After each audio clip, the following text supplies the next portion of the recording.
Welcome everybody, NFT Parent back for another video.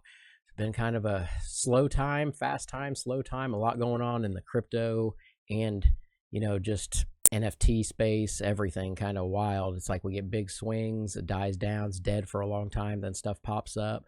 But this caught my eye on the 29th, just a few days ago. Are NFTs dead in 2026 and what happened to the market?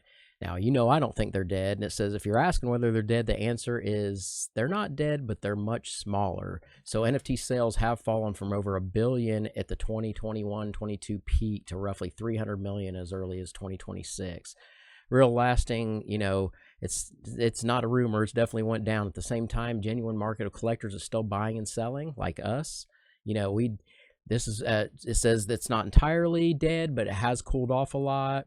But they said, what happened to NFTs? Well, obviously it was a bubble that popped. Kind of everybody was just buying, selling. People were buying just to make money and not caring about the communities. And it was just kind of got a little overblown. So, it came out, 95% of NFTs are worthless. It said back in 2023, and they were right. A lot of them are.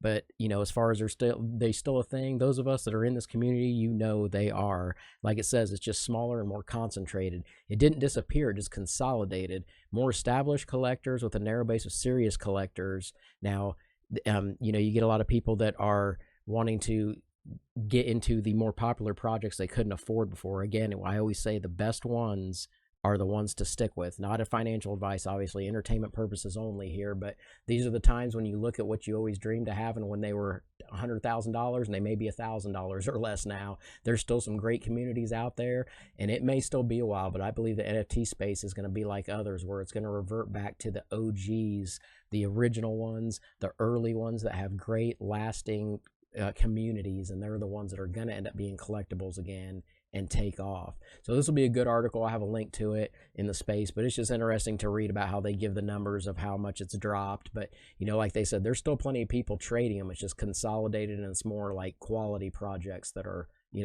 kicking some butt now. People were asking me about Not a Punk's Cult. So it was made by an ape, basically on the ape chain. You got some pretty cool pictures here, kind of a reminiscences of the old ones at 2,222 in this project. So not a ton. You're not getting 10,000. Came out in January of 25, but they're kind of trending right now. And Not a Punk's Cult, made by apes. Got the license number here, which is cool that you can get through Yuga Labs. Join the NPC and Goobs on a journey to create amazing metaverse and gaming experiences. So they'll also have a link to this, but it's just cool. It says you're not just a normal human reading a completely normal website. There's nothing strange going on here. Got other side avatars, what it's like to be in the metaverse. We've created other side avatars for our NPC holders.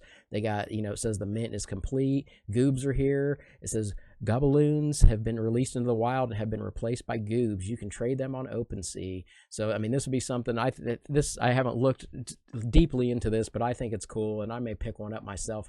You're looking at 810 ape, which if you don't know what that's worth right now, you're looking at about $106. So I know it's not super cheap, but obviously for some people it's not super expensive either. So it may be worth looking into. Always do your research, but I still am always looking at these new projects and people that are coming out with stuff when the market's like this, or the people to get behind and that might have a future, because when it's slow, stick with the people that keep creating. So definitely check out that. That's notapunkscult.xyz, and I'll have a link below. And then on a more sad note, Bitcoin cold wallet saw 70 million in an attack that never touched the devices. So this is scary. We always talk about not your keys, not your coins, but you have one here where it says a seed generation let an attacker recreate likely private keys offline and sweep more than 1,000 BTC from 1,200 wallets. So, that is scary. Galaxy Research, mapped full event on Friday. It swept, across 6 blocks. The proceeds sit in 4 addresses that have not moved. Early reporting captured one of these addresses, so they don't know who's behind it yet. It says why the Coldcard wallet exploit is bigger than most.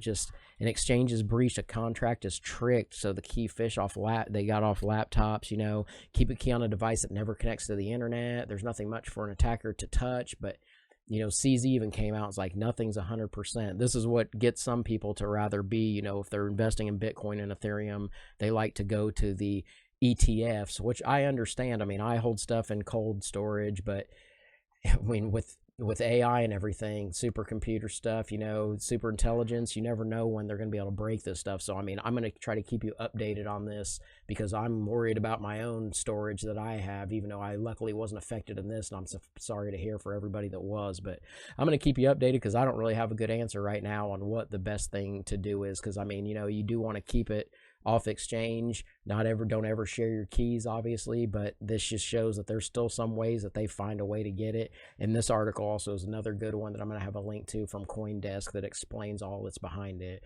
But let me know what you want to see. Give me questions. Let me know how often you want me to do the videos, because I know I've been spreading them out much further because the space is so much slower now. But if you want to hear more about like Ethereum, Bitcoin, and then NFTs as well, or if you just want me to come out with one a month or so and just focus strictly on NFTs, or if you want more new projects, I really need to know that.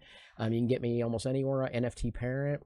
I'd say X is the best place to reach me to get, you know, something back from me very quickly. I check X all the time, but I really appreciate you guys watching, and let me know what you want to see, and have a great day. Thanks for watching. Talk to you later. Bye.